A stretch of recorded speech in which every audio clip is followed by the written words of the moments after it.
Hey everybody, welcome to another episode of Birds on a Blue Note.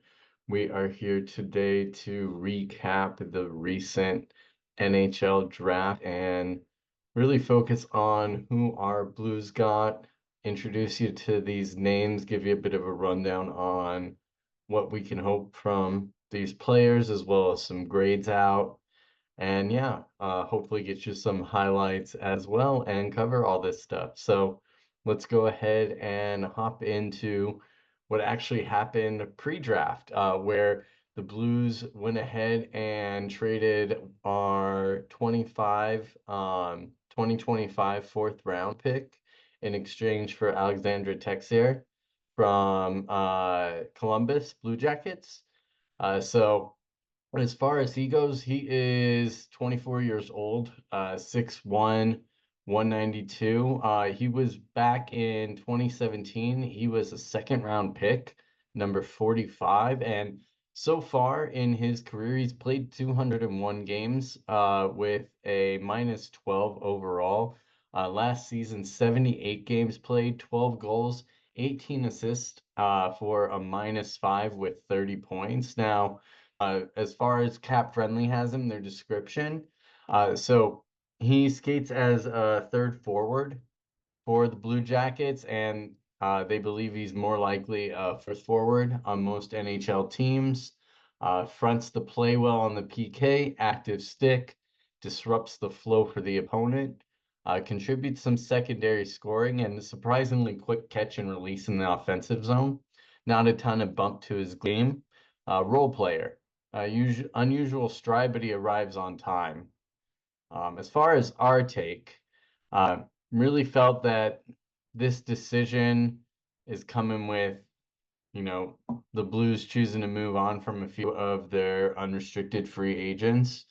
And this creates a couple of openings for him, but um, as far as text goes, seems to fit in at least with what Army's saying, more at, third forward for us as well.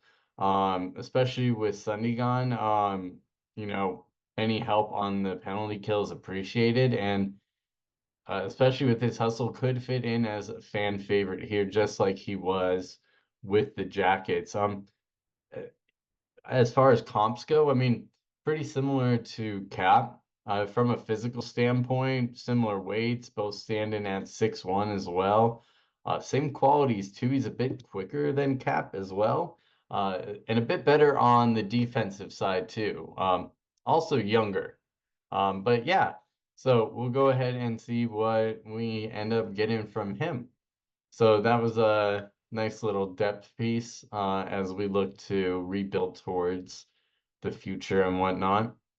So moving into the first round, we only had one pick on day one, that pick 16. We did not trade as we thought we might end up doing, either up or down. So we ended up keeping that spot. And in the 16th spot, we ended up picking one of our, top five guys we were hoping that we might end up getting, which is Adam Jurček. And this is the Czech guy, 18, 6'2", 178, number 4 European skater from Central Scouting. Playing in Superliga, 19 goals, um, 1 assist, minus 10. But Cap Friendly's take, as far as he's been playing over there in Pilsen for the Extra Liga, his offense has been slow to develop. He was also held at the U20 Four Nations tournament off the score sheet, despite being used in all situations in all 3 games played. But he has excellent hockey sense, identifies his responsibilities in all 3 zones very well. What's missing is a bit more jump on his aggressiveness. He fronts the play defensively, but he has room to attack his check and win more pucks. Same goes for the offensive zone. Distributes fine, but when he gets a chance to direct the puck on net, he needs to plan ahead and release the play to net quicker, harder, and more accurately. Remains one of the top defensive prospects for the draft, leans two-way distributor, and just needs time to develop more. Added strength should clean up a lot of his deficiencies. Now, he did suffer a injury at the World Juniors that's been keeping him out of lineups more long term. And I mean, as far as our take goes, they pretty much said enough about his playing style. So, uh, going to, just chunk out some concerns about him. He's pretty frail right now, out entirety of last season with that ACL injury, and he has had lower body injuries his entire career. Also didn't seem to be on top of the Blues list during his interview, but Army discussed how they were scared of trading back, especially with few first rounders left on draft boards. But I mean, with our need for prospect defensemen in our pool, he really fits that. Plus, he's really not going to be asked to be one of the offensive men, so those issues really won't be as bad. We've got enough offensive guys that we can use. But yeah, I mean, not overly thrilled. I mean, there were some options there that we might have been able to go with, but uh, ultimately, none of these picks are an all-star yet, and none of them are bust. So, got to see where it goes. And like we said, your check's gonna take a little bit of time to grow. And yeah, so we'll see. And that did it for day one. Moving on to day two, we actually traded away Kevin Hayes and our 2025 second round pick to the Pittsburgh Pirates in exchange for future considerations. And thank goodness, Wicked Witch contract is dead. Hayes' experiment, uh, really not much can be said about it other than it was pretty much a wreck. Most Blues fans are going to be thrilled with his departure. Now, did have to give away a second pick in order to do it, but we don't seem to like picking in the second round much. In the 2020s, we've only picked twice in the second round, and both were pretty much reaches. So either way, Nets as a positive for the team roster composition overall because it frees up room for younger players like Dean to, have a chance to crack the roster.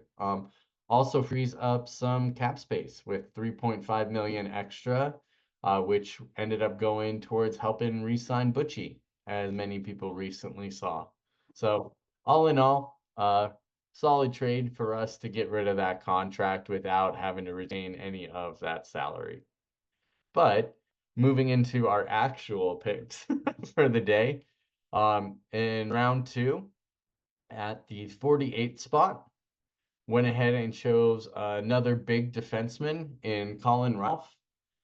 He is 6'4", 216. A lot of mock drafts had him going in the athletic, specifically at 75, but Central Scouting had him ranked as the 32nd North America skater. And yeah, I mean, as far as he goes with cap friendly, they describe him as a big body two-way D-man with better than average offensive upside, leans distributor, but also capable directing pucks on net from range, uses his length, stature, reach to close on opponents and take away time and space. Good feet, solid reach and react approach, and offense nearly doubled year over year. Elite results at the prep school level, and had a late birthday for the 2024 draft. Our take on him, drafting a guy from prep school seems interesting, but if you do, Shattuck St. Mary's is probably one of the best to go with, having 3 draft selections this year. Ralph actually has plenty of connections to the Blues, being originally from Kirksville and playing for the Carshield AAA team. He also played 2 games with the Dubuque Fighting Saints of the USHL, the same team as former third round pick Karek. So, thing that really pops out over to us and to Bryce, who just checked him out a lot more, is that even at 18, Ralph already has a lot of close to NHL size. You notice that at like 6'3", 216. So he gives the Blues soon to be ready big body shutdown defender. Although he, probably shouldn't be used that way, he does have the offensive upside that could allow him to be that second line power play quarterback. The real question for this pick ends up becoming, was it a reach? Especially when you had guys like Muse and Solin on the board. Um, Athletic mocked him as an early third rounder, and there were even some people that had him as like 295th. Seems like the Blues have been following him for a while, and while they could have probably waited to take him with our later second pick, they must have decided to ensure they would get him, especially with the year-over-year improvement. Now he is committed to St. Cloud for the upcoming year, and would expect him to play at least 2 years there before he even thinks about coming to the NHL. But um, future, good solid future pick. Just question of whether it was that reach down the road. But yeah, moving on to our next second round pick. We had Lucas Fisher, another D man. Athletic had him going around 63rd, so 56th, pretty solid. He is the 45th ranked North American skater, currently playing for Sarnia over in the OHL.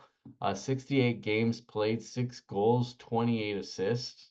Um, let's see Cap Friendly's take on him.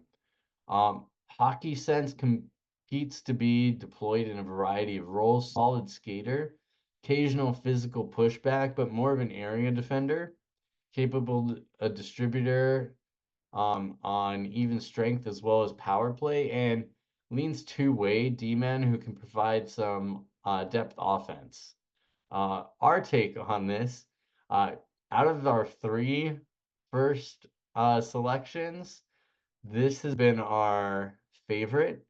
He actually almost didn't qualify with his birthday being early September, so had he been born a week later, actually would have had to go into the 2025 draft. But even at this younger age, he's been competing consistently for one of the poorer teams over in Sarnia. I mean, the first two guys that we've drafted have a lot more potential on the penalty kill than the power play, but not true for Fisher. He's actually got a really good shot for a defenseman, not to mention a knack for distributing the puck. Now, he does have an issue taking penalties, though, having 79 penalty minutes and 68 appearances. Like to see that go down as he matures, but obviously, you know, his family is already on the cup with Yuri Fisher playing for the 2002 Red Wings. So, uh, even though he isn't his dad, this could honestly be a steal for the Blues, as Lucas has the tools to be a first round pick next year, but Blues get a free year of player development thanks to his age. All right, and that wraps up our second round picks. Moving on to the third round. 81, we have Andres Kos. He was actually at Athletics' 71st pick, so we were able to get a bit of a steal, the 26th ranked European skater. Now, as far as Cap Friendly's take on him, he's a tall, lean forward who plays with constant compete and energy. In time, he'll add more weight and strength to his frame, which should lead to more impact in all three zones, especially in the offensive zone around the net. A solid pace, reliable hockey sense, potential depth NHL player in time. Really the kind of prospect who isn't likely to produce a ton of offense, but can check and kill penalties. And our take on this obviously ends our streak in this draft for taking defensemen, with him being a left winger and whatnot. But um, main thing of them being, tall, bigger body guys stays the same. This guy's comp is more like Torp, which I mean, for me personally and a lot of our crew, excites us. Biggest concern here is his weight, but again, a lot of these guys are young, and if you can get them on that right type of meal plan, they'll grow into it, especially strength and training. He has struggled on the ice at times, but looks like he's going to be getting some top league time starting next season. He's getting a lot of praise for his skating ability and IQ, which is something that can be rare in some of the bigger guys, but would look for him in time to be more of a bottom six guy who can kill penalties, set screens on the offensive side. But yeah, I mean, we'll see where he ends up. Maybe even end up being on the team in the 2025 season. So yeah. And with our second pick in the third round, Blues select. Forward Adam Yeko. He actually was Athletics 37th overall in their mock selection. So getting him this late in the third round, in our opinion, was a real steal. But real quickly, we are gonna focus on cap friendly. He is playing for the Oil Kings in the WHL. 54 games played, 23 goals, 24 assists. And he's suited up for his home country, Czechia, at the U18 World Championships to end the season. He was used in all situations. He's got a huge frame, and when in the mood, he can play with power and keep checking opponents at bay with his long reach and his puck protection. So he's a solid skater who needs to play quicker and faster all the time. Moments in his game where he paces his shifts and when he pounces on turnovers and identifies a route to the net, he knows how to score. He possesses a fantastic release, and he can also shoot the puck hard and accurately in motion.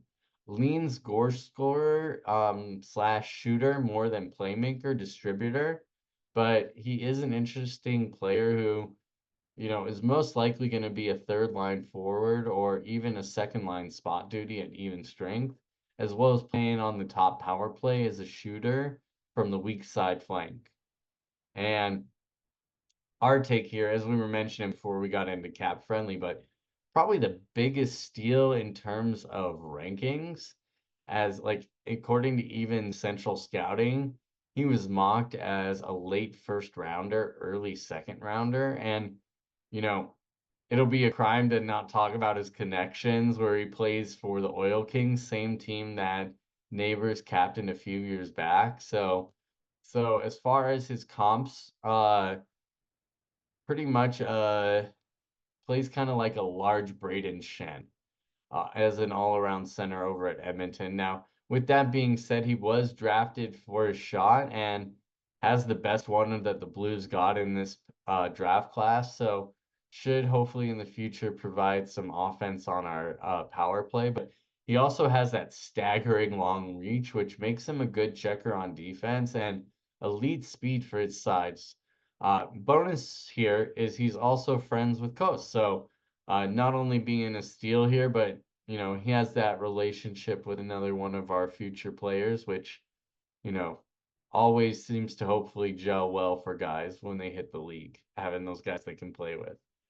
But moving on with that, finishing up our third round selections, we are going to the fourth round where we have pick 113. And we picked Thomas Mrazek, the center right winger from Canada. Now, Athletic had him as 129. He's 5'11 and 170. Central Scouting had him as the 64th North American skater. He's currently playing for the Medicine Hat Tigers, and we're going to give you elite prospects take on this. And a deep, so their take on him is that a deep, fully loaded stride launches him up the rink and past opponents. He's usually using his elite speed to split the defense and take the return pass for a chance. He has a great shot. Every release is packed with deception, whether he's hiding his blade or changing the angle at lightning speed.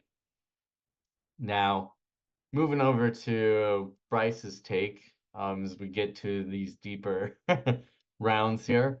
Um, in this fourth round, really you should just start taking players that you think might have some high upside as just depth, and he really fits into that potential upside part the most.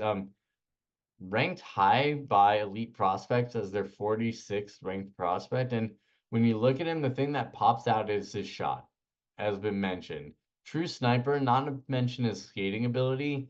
The thing that brings him down in the draft is that he plays for Medicine Hat, who are loaded with prospects this year, like Cole Iserman. So when you're playing with a bunch of top guys like that, you know, you end up getting lost in the mix a little bit, playing with all those talented teammates. Not to take anything away from guys like Iserman, who have well earned that, but when the light is shining on them, sometimes you miss some of these, diamonds that are in the rough. So he does have a lot to prove as he is a small sniper.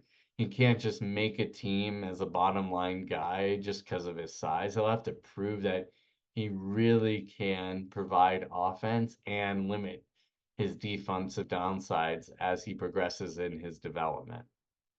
So, moving on to the fifth round and pick 145.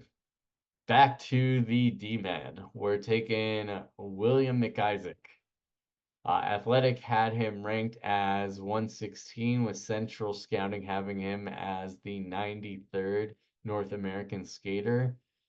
Like we've been talking about before with most of these D-men, height.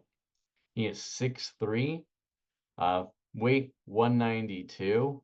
Now, he was with Spokane in the WHL this year. 67 games played, 6 goals, 21 assists for a plus 15 ranking. Now, elite prospects take on him is that he has the size and mobility of an NHL defensive defenseman, smooth mover, keeps up with fast moving attacks, and very good at blowing up the cycle with well-timed pokes. He can also flatten rushers who try to slip across him on the board with his size. As far as our take goes, he's the fourth and final defenseman that we ended up picking in this class and rounds it out nicely. Two left D-men and two right D-men, and another true defensive defenseman who excels in spacing and shutting down gaps in the offense. Does need a little bit more weight, but has the height of a defenseman, good hockey IQ and skating. Although he does lack explosiveness, McIsaacs has improved a lot over the past year, especially on the plus minus side, doing a 30-point swing over the last year. Also, a key reason why a mid-caliber team like Spokane was able to make the playoffs this year. So, if his progress continues, expect him to possibly make Springfield by 2025 and even get to the third line, like a lot of these D-men have done for the Blues, like Tyler Tucker. Um, Personal note, uh, this is actually one guy that we got right in our mock, and a lot happens in a mock. So kudos to Bryce here for getting that correct. He's not a guy who's by any means sure an NHLer, but definitely rooting for him. So always good to see when one of these bets that you make end up coming up, especially this late. Seeing that the front office was, thinking the way we were thinking. But anyways, enough patting ourselves and Bryce on the back here. Moving on to the seventh round, which is where our next pick is. We have center Anton Dorian out of Canada. Athletic actually had him not getting drafted at all. Like we said, no one from Elite Prospects to Cap Friendly has anything on the guy. Um, but Bleeding Blue had a clickbait article on him that really much told you nothing. All we know is that he's the son of former Senators Pierre Dorian and plays for the Remparts, same team that Bolduc played for. But I guess we'll learn more about him as all this stuff happens and he gets integrated into the prospect pool. One last thing that we found interesting is Lines.com actually had the only description we could find on him, and all it said was Pierre's son. So hopefully he can get out of his dad's shadow as time passes. But last but not least, at pick 211, we have Matvey Korotki. Athletic had him actually being picked at 111. He is a Russian center, and Elite Prospects does have a little bit of a breakdown on him. His shooting is his best defensive tool, moves into dangerous areas very well, keeps his head and feet moving to get open and stay open for as long as possible. And as far as, our take on this, blue streak of drafting Russian forwards with their final pick continues here. For a guy who wasn't even ranked by Central Scouting, Athletic saw quite a lot in him, projecting him to go mid fourth. But although he's been described as a powered forward at times, his focus truly lies on that shot. But according to some scouts, he does love to play a physical game, crashing into the boards and being strong on the poke check. Also good instincts, being in the right place at the right time, not just on offense, but on defense as well. So we'll see what happens with him, but he seems to have all the tools you can ask for. Just obviously a bit of a question making that leap, getting him over into the US system from the KHL. But yeah, that wraps it up. Blues fans, those are all of our picks for this draft. As time goes, we're going to be updating a lot of our prospect rankings and stuff, so be on the lookout for that. We'll also have some more stuff coming to you from the NHL as the off season progresses and we get closer towards everything. So hope you enjoyed this breakdown and recap. And yeah, look forward to seeing you next time. Don't forget to like and subscribe. Take care.